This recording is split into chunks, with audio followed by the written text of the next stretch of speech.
Hey guys, welcome back. Wesley Cornwell here, in-flight crew member for JetBlue and law student going through the tentative agreement. This video is going to cover Articles 20, 21, and 22. So that's Article 20, Disciplinary Grievances, Article 21, Non-Disciplinary Grievances, and Article 22, the System Board of Adjustment. All three of these together make up the overall grievance process. And so anytime you hear someone say, fly it now, grieve it later, this is what they're talking about. So starting with Article 20, disciplinary grievances, overall the section is a gain because we don't have a grievance process. So this entire section is considered a gain as far as I'm concerned because it gives us an official way to kind of challenge leadership when you are put on PG or something like that. And so, as I mentioned, we currently do not have a process where we can challenge PG, and JetBlue must listen to us and respond. So it's a gain because it forces them to hear our side. And so the goal here is to just outline the grievance process. And so, for starters, Article 20 is only for disciplinary purposes only. It is not available to anyone on probation. Okay, so if you're on probation and you get put on PG, tough, you're kind of out on your own. Thanks for your $35. The other thing is PG must follow an investigation and a meeting with leadership, the in-flight crew member, and a union rep who is also an in-flight crew member. So that's nice because it forces them to investigate everything before they actually put you on PG, and then they have to have a meeting with you before they put you on PG. The meeting needs to be within 21 business days of the incident occurring. And when I mention incident occurring, the way we categorize this in the legal world is the incident that gave rise to the claim. Okay, and so the incident that you are being written up for, that's the incident that gave rise to the progressive guidance or the PG.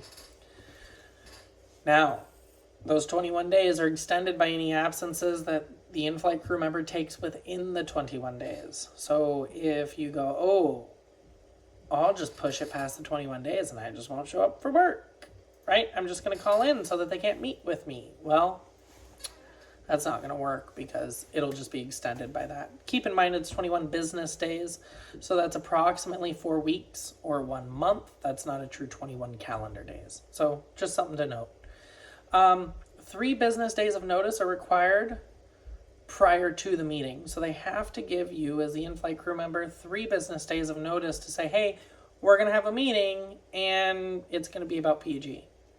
If you're suspended pending investigation, suspensions are now with pay. Okay? And the notification of suspension must be within 1 business day of the incident that gave rise to the claim. So, you blow a slide today, if they're going to suspend you, it has to be done by the end of tomorrow. If it's during the week. If you blow a slide on Friday, they have until Monday to suspend you. But they will suspend you with pay. If you are actually disciplined at the end of that whole process, then JetBlue must provide you and the union with a statement of facts, the action taken, and why the action was taken. That must all be provided within 21 business days. Here's a caveat. Letters of conversation, LOCs, and counseling or coaching is not considered discipline, but it can still be used against you. Okay? So if your team lead wants to write up a letter of conversation and they want to keep putting those in your file because they don't want to go through the process of writing you up, they can do that. But then when they write you up, you're going to have 10, 15 LOCs in your file that you never had the opportunity to fight. So just be aware of that. Events fall off after 18 months of receiving them. If the discipline is not for the same or similar events within that 18-month period. Right. So if you're getting written up if you're getting a ton of LOCs for uniform infractions, and then you finally end up on PG because you're not wearing your uniform correctly, then if you get written up again in that 18 months for uniforms, then they can stay on a little longer. But it doesn't say how long. Okay? If you are challenging the PG, you must file your appeal with the board or your claim with the board within 21 business days of receiving the PG. Missing the filing deadline is an automatic dismissal of your claim. The timeline can be extended with concurrence of both JetBlue and the in-flight crew member. Don't ever extend it. Do not ever extend it. The board and JetBlue will meet quarterly to discuss, or more often, to discuss the grievances. And so you're going to file it now, and because you just have really bad luck like I do, the board just met yesterday, so they're not going to hear about it for 3 months. They're not going to talk about it for 3 months. But when they do talk about it in 3 months, you might get something if you have a decent case. Article 21 talks about non-disciplinary grievances. The process is very similar. Okay, file within 21 days of the issue giving rise to your claim. It's filed with the Board of Adjustment. They're going to meet. They're going to talk about it. Overall, it's a gain because, again, there's no way for us right now to challenge the company and say, hey, you screwed up. And so this makes that process official. So we'll go through the outlines of that. It must be filed with a union rep after discussing the issue with your base manager. And I want to caution you, before you file with the union rep, you need to talk to the base manager. If you skip that step and file with the union rep without talking to your base manager, and now all of a sudden you're outside of the filing deadline, okay, you may end up with no case at all.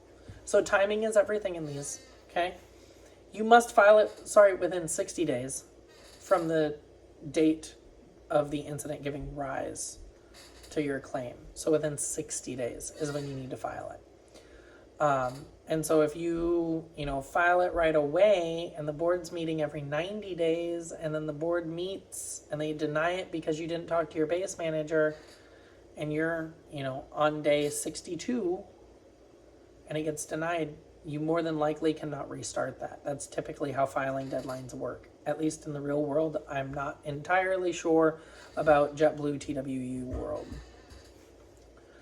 After filing, there will be an investigation and hearing within 30 days of leadership receiving the grievance. Leadership receiving the grievance.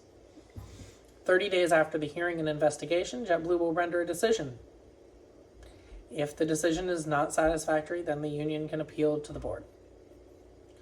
Once filed, an in-flight crew member can have a union rep present at any stage of the grievance process. Disputes resolved prior to the grievance process are non-precedential. What that means is you can't look at a dispute that was resolved before it went to the grievance process and say, well, this is what was done in that situation and I want the same thing. Okay? If that didn't go through the grievance process, it's like it never existed. You can't reference it. Okay? In law, we call those precedential and non-precedential, or controlling and non-controlling cases. So you can't look at something that's not controlling and argue that it controls. That's just not how it works. So in order for it to be controlling, it has to go through the grievance process. My one piece of advice for this is grieve everything, right? Once we get to this point, and the entire union is formed and the union reps are working, they're getting paid, you're not putting them out by filing paperwork, file the paperwork, hold the company accountable, and make the process work. Because the more things we can throw through that grievance process, the more precedent that we can create and then we can refer to later. And that's just going to help us protect ourselves over and over and over, because it's just going to be this big book of decisions for similar situations. All right. So grieve everything. And that brings us to Article 22. It's the System Board of Adjustment. Again, the overall section is a gain because we don't have anything like this. And what does it mean? Well, it means that while we have committees that review everything, we don't have committees that can actually issue a determination or tell JetBlue what to do, and JetBlue has to follow it. Okay? This is a neutral board. And so there's no advantage of one side over the other. And I say that even though there's one union person and one JetBlue person. But the reason that it's neutral is because that third person on the board is what we call a qualified neutral. A qualified neutral is someone who has gone through very specific training to be able to sit there and hear both sides. They don't have a vested interest in either side winning. And they know how to look at evidence and how to look at things from a logical and analytical standpoint. And the big thing is they do not have a stake in the game. A qualified neutral is chosen because at the beginning of every year there's a list that's produced, and that list has a bunch of names on it. And every time the system board convenes, JetBlue and the union are going to pass that list back and forth and cross off a name. So each side gets to cross off a name, then you hand it to the other side, they cross off a name, and you keep passing that paper back and forth until you get down to one name remaining. And then that one name remaining is your qualified neutral for that board. The board cannot hear cases involving any of the following: changes in hours of employment. Okay? So even if they drop the bid divisor below 75, you can't file a claim with the Board of Adjustment, even though that might be against the contract, because they explicitly said that the board cannot hear cases involving changes in hours of employment.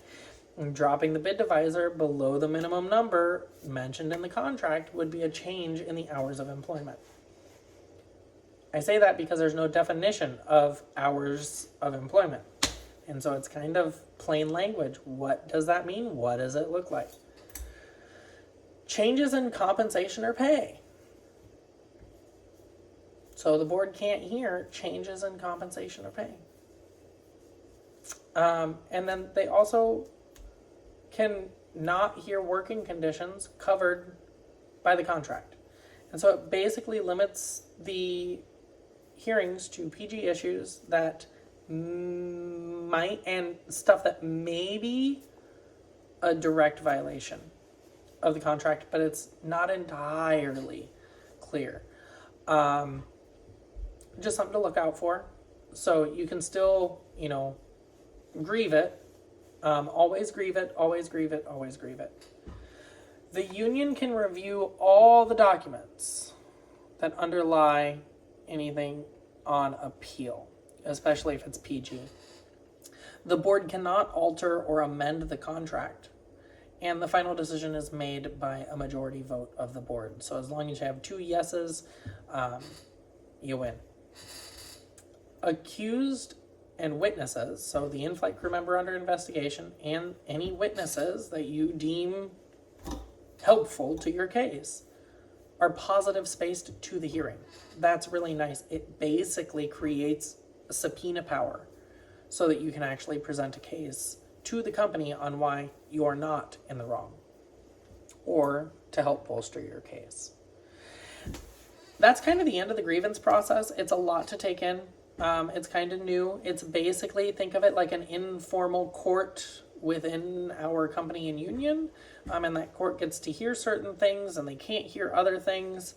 But they have the authority to make a decision and hold both sides accountable and hold both people's feet to the fire. So thanks again for listening. Check out www.evaloncare.com, evaloncare.com. Try the products. Let me know what you think. Link is in the description underneath the video, and I will see you in the next video.